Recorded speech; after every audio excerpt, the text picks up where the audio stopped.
continued very good play of Jalen and Peyton, and certainly they're deserving of good minutes now. And how you're going to go about managing that when Jaime comes back in a full roster. I don't think we're nearly good enough for me to be worried about minutes played. I don't think I hope that becomes a problem. Right now, I'm just trying to figure out how to win a game.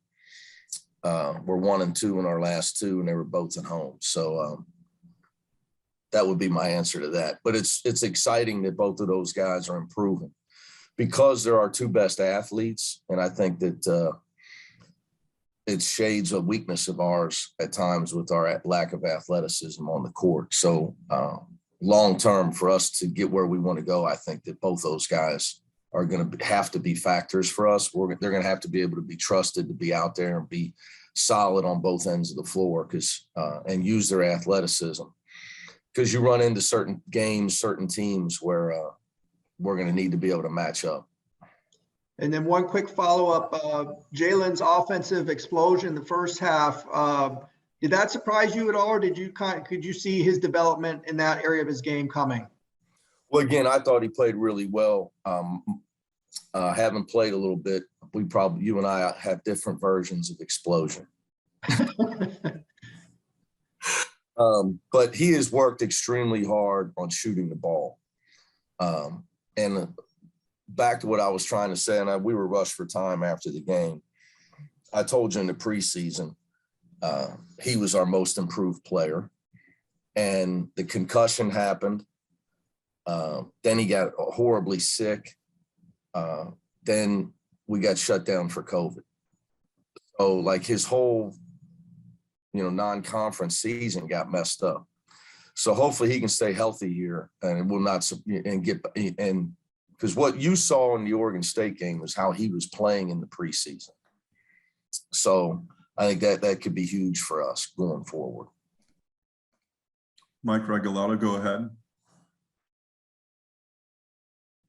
Or maybe me.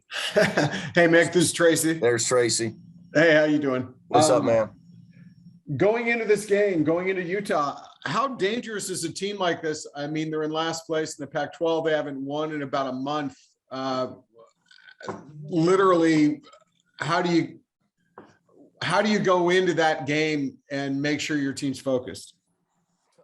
That's what they pay me for, buddy. to get the job done. Everybody's dangerous. My message to our team, especially, we just learned a great lesson, with a loss against Oregon, is if you don't, in conference play, every game's a bloodbath.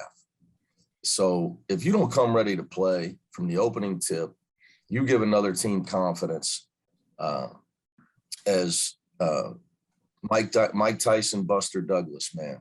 It's hard to turn the tide sometimes. So we got to worry about us and our mission, what we're trying to accomplish, and our focus, and realize that every game's separate, and we need to focus on what we need to do to defend Utah, what we need to do to execute and score against Utah, and make sure that we play with physicality and toughness and improve our defensive rebounding as well. So their record may be relevant to you. It's not to me. And it's my job to make sure it's not even on the minds of our players. We try to focus on what they're good at and what they're capable of, because in college basketball, one night, anything can happen. And you got to do is look at what happened to Baylor last week, twice at home. Speaking of defense, how do you match up against someone like Brandon Carlson, a 7-footer, like a big 7-footer like that? Well, it depends if he plays. He had an appendicitis. Oh, he did. Okay. Yeah. So he did not play yesterday against Arizona State. But he's a developing player, tall, thin kid coming in, but he's developed his strength in his offense and his shooting. I would say he's just been more aggressive offensively this year for them. He's been their leading scorer. Has been a bigger factor for them. So the difference, whenever you play a team, is if their 5-man can shoot threes, it affects your pick and roll coverage and your rotations, puts a lot more pressure on you. you have to make decisions. So, but we're not sure if he'll play. Ben, go ahead. You mentioned after the game the other night that, Cody, 11 rebounds in 4 games. Can you talk a little bit about if you feel like you need to get more out of him and Miles at that spot right now? Yes and yes. I'll say pointed answers today for you, Ben. Yes and yes. With Cody, some of it's just getting his game legs back, where he can put that extra. He made a big time block in the second half against Oregon State, where I said, that's the guy that was playing for us in the NCAA tournament. So just, it's a matter of him getting his game legs back as he goes. Making sure that although he's improved shooting the ball, I give him the Magic Johnson speech. As Magic improved shooting the ball, he didn't stop being a great, the best point guard ever, just because he learned how to shoot an open three. So you got to build on your game and add to your game, not change your game. So, but a part of it is his legs, his conditioning, because rebounding is spring and pursuit and extra effort and, how much he's really got his game legs back. I'm not sure yet. So, but it's definitely something we've talked to him about. Mike, go ahead. Hey, Coach, with your first true conference road game, do you do anything to help the bonding process? Especially if you have practices for practice, but in the spare time, what do you do with the guys to try to bring the team closer together? Well, I don't know what spare time you're alluding to, Mike. We only get 20 hours a week. We don't sit around all day, the campfire singing songs, if that's what you're asking. Our guys got class at UCLA. They got get treatment. They got strength and conditioning. Right now I want their extra time focused on treatment. We spent 21 days together in a hotel last year, so we're pretty well bonded. If you're worried about stuff like that at this point, you got problems. But it's not like we don't have a lot of spare time. So, I'm more concerned with getting our rhythm back, from a 3-week layoff, to be honest with you, in the middle of the season. And I think it affected USC. I think it affected us. I'm sure our guys what will help us is to run out of the tunnel and play a game in front of fans. I think it's hugely demoralizing to our guys to play games in empty arenas.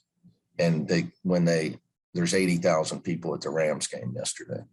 So I think our guys should be energized. I know they will, to see, when we run out in front of other people and get to play a game in front of fans. Tracy, go ahead. Hey, Mick, how do you get Miles Johnson more involved and more effective in your offense? What does he need to do? I guess my question to you would be, what would you term effective? Because what I would term effective would be him being a more adroit screener, a more effective screener. To me, that's the easiest way, and it was something we need. And his rolling too. He needs to improve not only on his screening but his rolling to the basket. And to me, for Miles, I think people he developed a personality of a guy. I'll just be tall and grab a rebound. And he never developed in the other areas of the game. So he's been challenged on that every day. I can promise you, Tracy. He's been challenged on it. He's been shown it. And he plays for a guy that didn't grow up on third base. And so he definitely gets the speech that, playing with your heart instead of your mind, and your energy and your effort. You got to post up like a man, not a mouse.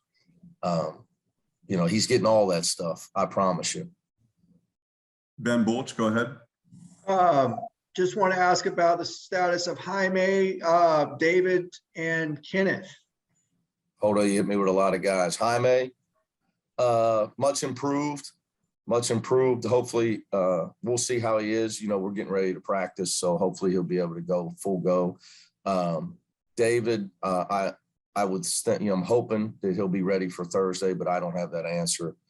I think he's got a protocol test today. Kenny's sore, his ankle's sore, but he practiced yesterday.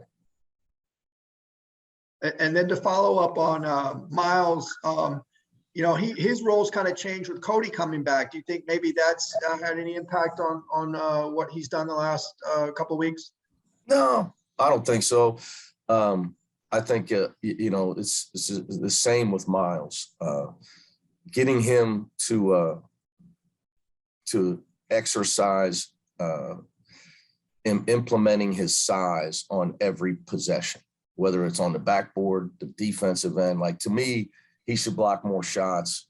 To me, he should get the ball more in the paint, but you have to want the ball more in the paint. My first year with Cincinnati, 96, I was on the staff with Danny Fortson, was a player, and he was 6'6". They listed him 6'8".